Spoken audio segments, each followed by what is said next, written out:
निसर्ग संपन्न तालुका अशी जव्हारची ओळख. महाराष्ट्रातलं एक जुनं संस्थान म्हणूनही जव्हार तालुका ओळखला जातो. गाव तिथे 24 तास मध्ये आज आपण आढावा घेणार आहोत जव्हारचा.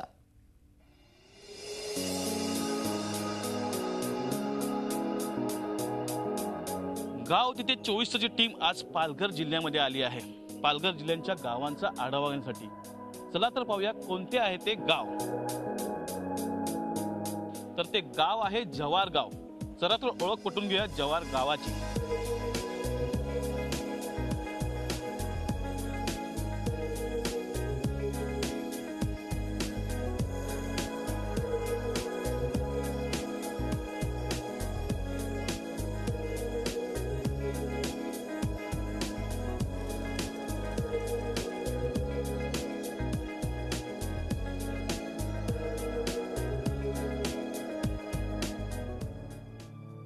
जव्हार वैभवशाली आणि गौरवशाली परंपरा लाभलेला तालुका.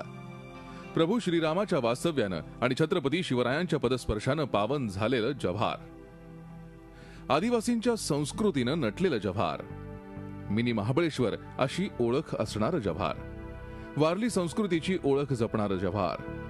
पावसाळ्यात इथलं वातावरण मनाला अक्षरशः वेड लावतं. तुफान कोसळणारा पाऊस, दाट धुकं, फेसाळणारे धबधबे असं धुंद करणारं इथलं वातावरण पर्यटकांना अक्षरशः मोहून टाकतं.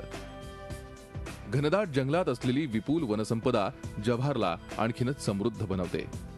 ब्रिटिशांकित हिंदुस्थानातल्या महाराष्ट्रात असणारं एक जुनं संस्थान म्हणून जव्हारची ओळख. आजच्या जव्हारला 632 वर्षांचा ऐतिहासिक वारसा लाभलाय. जव्हार तालुका पूर्वी संस्थान म्हणून ओळखला जायचा. या संस्थानाची स्थापना 1306 मध्ये झाली. त्यावर मुकणे घराण्यानं राज्य केलं. जव्हारमध्ये आजही मुकणे राजाचा जुना वाडा आणि जयविलास पॅलेस दिसून येतो. पुरातन राजवाडा जव्हारच्या इतिहासाची साक्ष देतो, तर जयविलास पॅलेस त्याच्या भव्य दिव्यतेवरून डोळ्यात भरतो.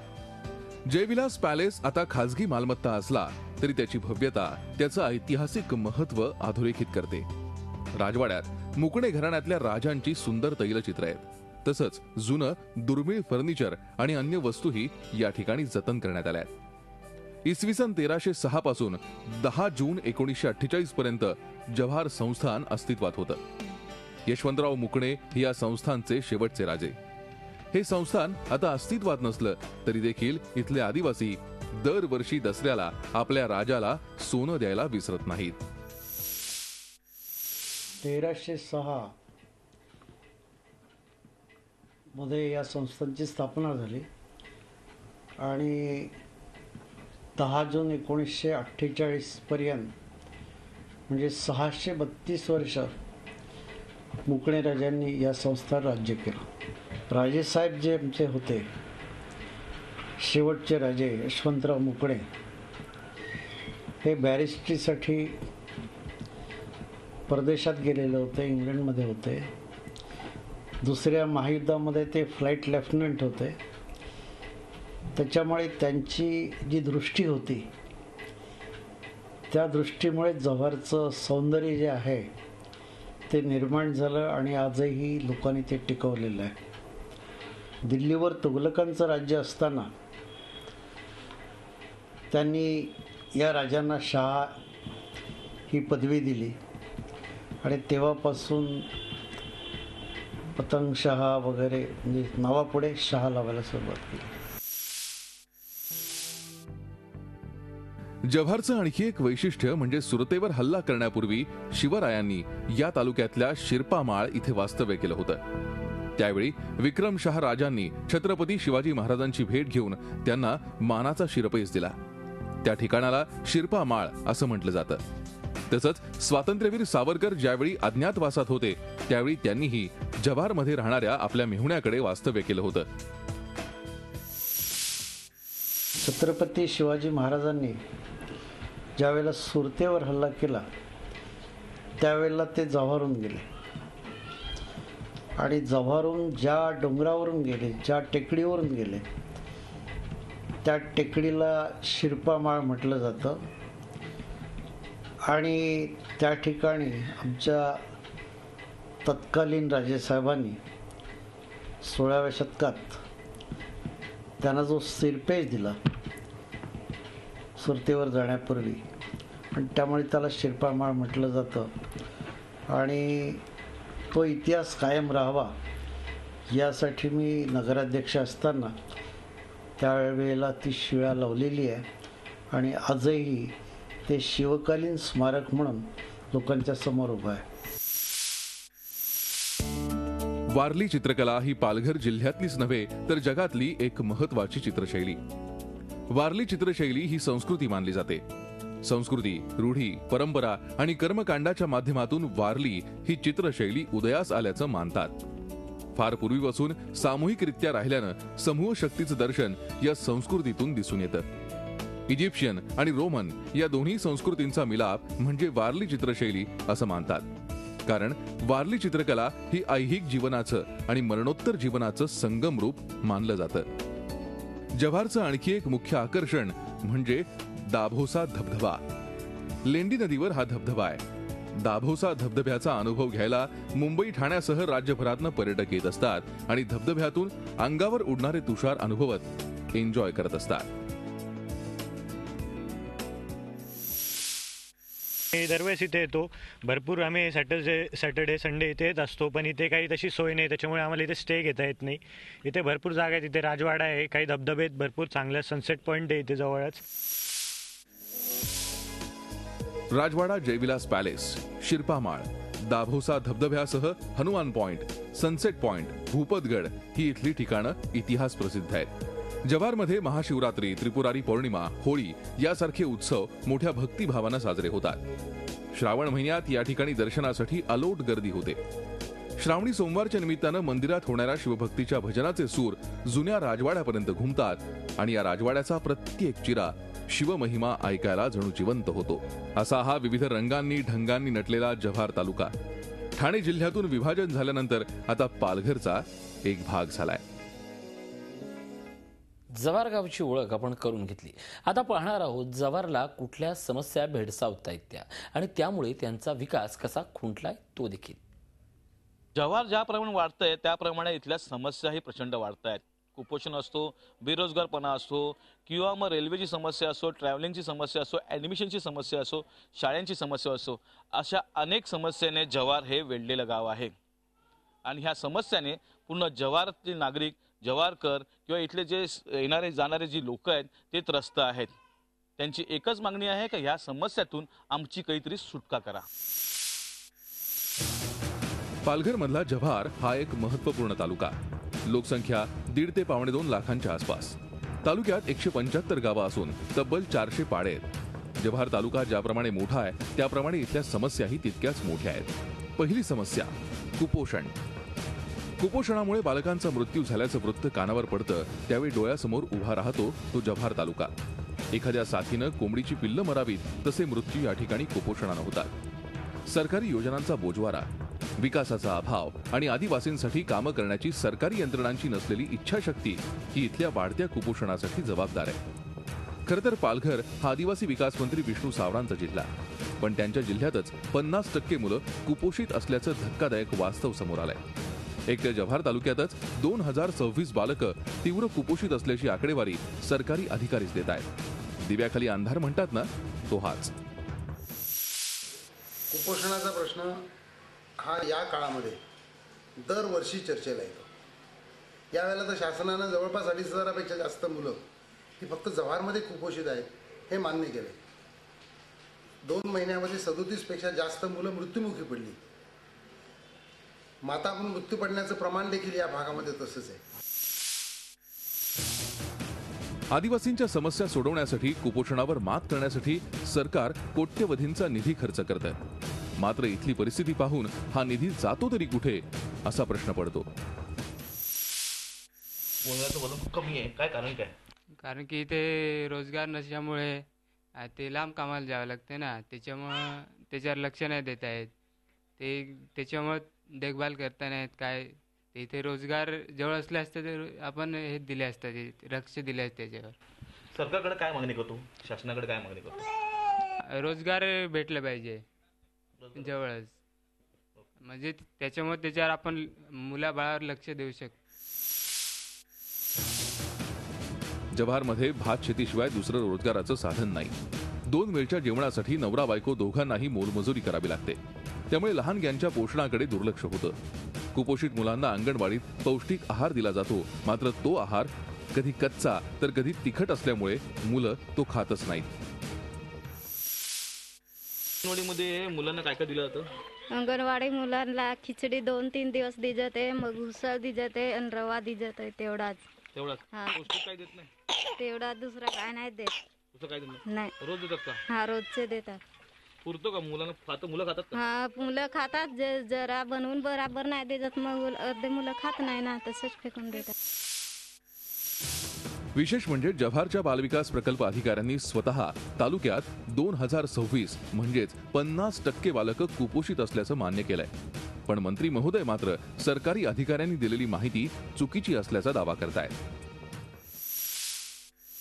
आता नॉर्मलची तर टक्केवारी 48 ते 50% पर्यंत आहे.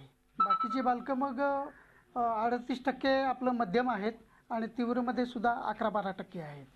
तीव्रमध्ये गेल्या वर्षी 21% होती, आता 11 ते 14% आहे. म्हणजे 50% बालकं कुपोषित आहेत. 50% बालकं आहेत. जव्हार हा माझ्या मतदारसंघातलाच भाग आहे. 4 तालुके जे आदिवासी तालुके आहेत, आदिवासी बहुल म्हणजे जवळजवळ 85% 90% आदिवासी आहे. आता अशी जी बातमी आहे ती काय पूर्णपणे आम्हाला अजिबात मान्य नाही, की ते पूर्णपणे चुकीचे आहे. 50% आहे कुपोषण वगैरे हा विषय कधी असू शकत नाही. प्रशासन आणि सरकारमध्येच असा विसंवाद असेल तर मग जव्हारमधल्या कुपोषित बालकांची संख्या वाढणार नाही तर आणखी काय होणार? आरोग्य. जव्हार सारख्या आदिवासी भागात जाण्यासाठी कुणीही तयार होत नसल्यानं इथली आरोग्य यंत्रणाच सलाईनवर आहे. तर इथल्या महिलांच्या आरोग्याचा खूप मोठा प्रश्न आहे आणि अंगणवाडीसारखं जे क्षेत्र आहे ते महिलांकडे विशेषतः दिलेलं आहे. त्याच्यातली मदतनीस आणि प्राथमिक आरोग्य केंद्रामध्ये दिलेली आशा ही पण महिला आहे. यांना महिलेचं आरोग्य म्हणजे विशेषतः बाळंतपणामध्ये घेण्यात येणारी महिलांची आणि त्यांना होणारे मुलं यांची जी काळजी ती पण महिलांकडे दिलेली, परंतु पाहिजे तसं अंगणवाडीच्या महिलांना आणि त्या आशा यांना मानधन दिलं जात नाही. रोजगार. जव्हारचा मुख्य व्यवसाय शेती. त्याशिवाय या ठिकाणी भेडसावणारा सर्वात महत्वाचा आणि जिव्हाळ्याचा प्रश्न म्हणजे रोजगार आणि त्यासाठी होणारं स्थलांतर. शेतीशिवाय दुसरं काम हाताला नसल्यानं ग्रामस्थांचं स्थलांतर ठरलेलंच. त्यामुळे सुद्धा इथला विकास खुंटलाय. रोजगार जागेवरच मिळाला तर इथल्या आदिवासी समाजाला स्थिरता मिळेल आणि मृत्यूचं प्रमाण कमी होईल. कुपोषणाचा दर कमी होईल. मात्र इथल्या समस्यांबाबत कुठलंही सरकार गंभीर नसून या भागात रोजगार निर्मिती कशी होऊ शकते याबाबत ठोस उपाययोजना राबवल्या जात नाहीत. पालघर जिल्ह्यातील जव्हार तालुक्यातील आपतळे गावात आपण आलेलो आहेत आणि ह्या गावाची भयान परिस्थिती तुम्हाला तुमच्या समोर जी मीडिया आणत आहे. इथे आदिवासी वसाहत जास्त आहे, मुलांची संख्या जास्त आहे, कुपोषणाबरोबर अनेक इथे समस्या आहेत. त्यात सर्वात मोठी समस्या म्हणजे इथलं जे कामधंदे जे आहेत ते त्यांच्यासाठी उपलब्ध नाही आहे. त्यामुळे जो बेरोजगारपणा आहे तो वाढत चाललेला आहे आणि त्यामुळे इथली लोक 10-10 दिवस 12-12 दिवस आपला जे संसार आहे, आपली लहान मुलं आहेत त्यांना सोडून बाहेरगावी कामाला जातात. आपल्याबरोबर काही कामगार आहेत, त्यांच्याकडून जाणून घ्या. ताई, कुठे चाललात तुम्ही आणि कशासाठी चाललात? भिवंडीला कामाला. कामाला काय करायला? भात लावणीला. एवढं लांब का? पण मग काम नाही तर जाणार भागत ना. इथे काय नाही? नाही, काहीच नाही इथे. काही नाही इथं. तर इकडं आता कामाला चाललो. कधी येणार आता? आता 10 दिवस लागतील. काम करायला साठी चालू आवनीला, तर 10-12 दिवसांनी आम्ही परत येऊ घरी. ओके. इथे रोजगार नाही का? रोजगार पर ते कमी देतात मंजुरी. रोजगारच नाही. आमची शेती नाही का काही नाही, तर आम्ही पोरासाठी कामाला चाललो. लहान लहान पोरा टाकून कामाला चाललो. पर्यटनाकडे दुर्लक्ष. जव्हार निसर्गानं नटलेला एक भूभाग. मिनी महाबळेश्वर म्हणून त्याचा अनेकदा उल्लेख होतो. गडद निवडुंगानं वेढलेलं वन, मुकणे राज्याचे 2 भव्य राजवाडे, दाभोसा धबधबा, हनुमान आणि सनसेट पॉइंट. मुंबई ठाण्यासह राज्यभरातले पर्यटक या ठिकाणी येतात. निसर्गानं जव्हारच्या भूमीला भरभरून दान दिलंय. मात्र तरी देखील ते एनकॅश करण्यात सरकार कमी पडतंय. जव्हारला अजूनपर्यंत पर्यटनाचा दर्जा मिळालेला नाही. पर्यटनाद्वारे इथल्या स्थानिकांना रोजगार उपलब्ध होऊ शकतो, इथल्या नागरिकांच्या आयुष्याला नवी झळाळी मिळू शकते, पण नाही. सरकारी यंत्रणांपुढे इथला पर्यटन व्यवसाय आणि परिणामी रोजगारच खुंटलाय. जव्हार हे निसर्गाने मोठी देणगी दिलेली आहे पर्यटनाच्या ह्याच्याने, पण शासनाने इथे पर्यटन स्थळ म्हणून इथे काही डेव्हलपमेंट्स केली तर हे मिनी महाबळेश्वर पण संबोधलं जातं. पर्यटन म्हणून डेव्हलप केल्यानंतर इथे रोजगार वाढेल, इथे स्थानिकांना रोजगार मिळेल. इथं आजूबाजूला खूप सुंदर वातावरण होतं, सनसेट पॉईंट पण असतात आणि ते आजूबाजूला एकदम आल्यावरती मन शांत होतं. त्यामुळे इथं जर सरकारने नीट लक्ष दिलं तर हे मिनी महाबळेश्वर पण होऊ शकतं आणि इथे बरेचसे लोक येतील. उदाहरणार्थ स्थानिक जे इथं आपले राहणारे लोक, इथले स्थानिक, त्यांना रोजगार पण भेटेल. इथले जे स्थानिक आहेत ते गरीब आहेत आणि इथे कुपोषणाचा पण प्रॉब्लेम आहे, पण जर का पर्यटन सारखं म्हणजे डेव्हलपमेंट झालं तर त्यांच्या कुपोषणाचा पण प्रॉब्लेम सॉल्व्ह होईल आणि त्यांना रोजगार पण भेटेल. कनेक्टिव्हिटी 1996-97 मध्ये राम नाईक रेल्वे मंत्री असताना जव्हार ढाणू या रेल्वे मार्गाचा सर्व्हे करण्यात आला. 20 वर्ष होत आली तरी अजूनही सर्वेक्षणाचा हा ट्रॅक पुढे सरकलेलाच नाही. जव्हार हा आदिवासी विभाग आहे, तर इथे रेल्वेची सोय नाही आहे अजिबात. आता आज किती वर्ष झाली इथे रेल्वेचं चालू आहे, पण काहीच होत नाही. सर्वे झालेला आहे पण त्याच्यापुढे बाकी काहीच त्याचं होत नाही. तर हे रेल्वे झालंच पाहिजे जव्हार आहे. खासकरून महिला जे प्रवास करताना त्यांच्यासाठी खूप महत्त्वाचं. हो, त्यांच्यासाठी पाहिजेच, कारण बस इथे फॅसिलिटी नाहीच आहे. 1-2 तासांनी इथे बस येतात. त्यामुळे रेल्वे झाली तर सगळ्यांनाच हे सोयीचं होईल. कुपोषण, आरोग्य, पर्यटन, रोजगार, कनेक्टिव्हिटी अशा अनेक समस्या जव्हारला भेडसावत आहेत. मात्र अजूनही अनेक प्रश्न या तालुक्यात आहेत. शासकीय कार्यालय नाही. जव्हारमधल्या लोकांना कुठलंही शासकीय काम करण्यासाठी थेट पालघर गाठावं लागतं. इतकी वर्ष जव्हारला ठाणे जिल्ह्याचं अपर जिल्हाधिकारी कार्यालय होतं. मात्र आता जिल्हा वेगळा झाल्यावर आपसूक ते पालघरला हलवलं. आदिवासी विभागातील जे काही लोक आहेत त्यांना ज्या काही त्यांच्या समस्या होत्या त्या समस्या पुरे करण्यासाठी अपर जिल्हाधिकार्यालय हे खूपच गरजेचं महत्त्वाचं ऑफिस कार्यालय मानलं जात होतं. पूर्वी लोक जे काही त्यांच्या समस्या मागण्या होत्या, मोर्चे करायचे, ते सगळे अपर जिल्हाधिकार्यालयावर करायचे. आता बघितलं, आताची जी परिस्थिती बघितली अपर कार्यालय जिल्हाधिकाऱ्याची, तर तिथे एक कार्यालयामध्ये एक क्लर्कसुद्धा दिसत नाही, एक शिपाईसुद्धा दिसत नाही आणि पूर्णपणे फायली बिली ज्या काही आहेत त्या पूर्णपणे ओस पडलेल्या आहेत. या संदर्भात अधिकाऱ्यांना विचारलं असता त्यांनी लवकरच जव्हारमध्ये कार्यालय सुरू करू असं सरकारी उत्तर दिलंय. पालघर जिल्ह्यासाठी नवीन पदं मंजूर झालेली आहेत. त्या पदांची भरतीची प्रक्रिया सुरू करण्यात येत आहे. नजीकच्या काळात या कार्यालयात पदं भरली जातील. शिक्षणाचा अभाव. एकीकडे राज्य सरकार शाळांमध्ये अधिकाधिक विद्यार्थ्यांनी यावं यासाठी धडपडतंय. सर्व शिक्षा अभियानाच्या माध्यमातून पटसंख्या वाढवण्याचा प्रयत्न होतोय. त्यासाठी माध्यान्ह भोजनासारख्या योजना राबवल्या जात आहेत आणि दुसरीकडे जव्हार सारख्या तालुक्यात आजही शिक्षणाचे 3-13 वाजलेत. उच्च शिक्षणासाठी गावकऱ्यांना मुंबई आणि ठाण्याचीच वाट धरावी लागते. 7वी नंतर विद्यार्थ्यांना 8वीला प्रवेश घ्यायला इथे कॉलेज नाही आहेत, शाळा नाही आहेत. जो 10वीचा पासआउट विद्यार्थी होतो त्याला 11वीला इथे ॲडमिशन मिळत नाही. खूप त्रास होतो आम्हाला, कारण की इथे पोस्ट ग्रॅज्युएशनसाठी नाही आहे, फक्त आता BSc चालू झाले, बाकी काहीच नाही आहे. बाकी दुसरे कॉलेजेस आम्हाला ठाणा, मुंबई, नाशिक, पुणे यासाठी जावं लागतं. शाळा आहेत पण एवढी फॅसिलिटी नाही आहे तिकडे. म्हणजे 7th पर्यंत आहे हां, बाकी लांब आहे आणि कॉलेज तर आहेच नाही खेड्यांमध्ये. आता BSc पण इथे आता 2 वर्षात सुरू झाली आहे आणि इथे काही टीचर्स पण अवेलेबल नाही. पाण्यासाठी दाही दिशा. तालुक्यात पाऊस भरपूर होतो तरीही ग्रामस्थांची पाण्यासाठी वणवण ठरलेलीच. सरकारी यंत्रणांचं मात्र याकडे सपशेल दुर्लक्ष होतंय. लोपत चाललेली आदिवासी संस्कृती. वारली आदिवासींची ही संस्कृती, पण तिला जपण्याऐवजी तिच्याकडे दुर्लक्ष होतंय. खरं तर वारली पेंटिंगवर अनेक कुटुंबीय अवलंबून आहेत. त्यामुळेच वारलीद्वारे आदिवासींना रोजगार मिळावा अशी या कलाकारांची अपेक्षा. मात्र असा कुठलाही विचार या ठिकाणी होताना दिसत नाही. वारली चित्रकला आहे, हे वडिलांपासून जी चाललेली आहे, परंपरागत वारली चित्रकला आहे. म्हणजे मी तर मला स्वतःला तरी 15 वर्ष हे आहे, म्हणजे हे काम करतो मी वारली चित्रकला, आणि आमचा संसार पण सुद्धा याच्यावरच चालू आहे. ही डोंगराळ भागात राहणाऱ्या लोकांची कला आहे, पण या कलेला अजून परत शासनाने योग्य प्रमाणात मान्यता दिलेली नाही.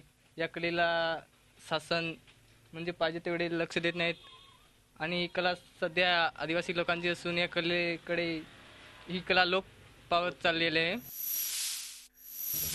याशिवाय रस्ते, वीज यासारख्या समस्यांनी जव्हार तालुक्याला मिठीतच घेरलंय. इथल्या ग्रामस्थांचा पिच्छा सोडायला त्या काही तयार नाहीत. ठाणे जिल्ह्याचं विभाजन होऊन जव्हार मुख्यालय न होता पालघर मुख्यालय झालं. आज पालघर मुख्यालय झाल्यानंतर खरंच जिल्हा विभाजनानंतर अपेक्षित जो इथल्या जनतेला विकास होता किंवा इथली एकंदर सामाजिक आणि आर्थिक परिस्थितीमध्ये जो बदल घडवण्याची गरज होती तो वर्षभरानंतर आज जर आपण मागे वळून बघितलं तर तो झालाय का? तर आमच्यासारख्या कार्यकर्त्यांना वाटतं का तो निश्चित झालेला नाही. पालघरची निर्मिती मुळात आदिवासींचा विकास व्हावा यासाठी झाली होती. प्रशासकीय कारभार जवळ असला की विकासाची गंगा धोधो वाहत येईल अशी भाबडी आशा इथल्या ग्रामस्थांना होती. पण अनेक महिन्यांनंतरही ना प्रशासकीय कार्यालय सुरू झाली ना इथे विकासाचा लवलेश दिसतोय.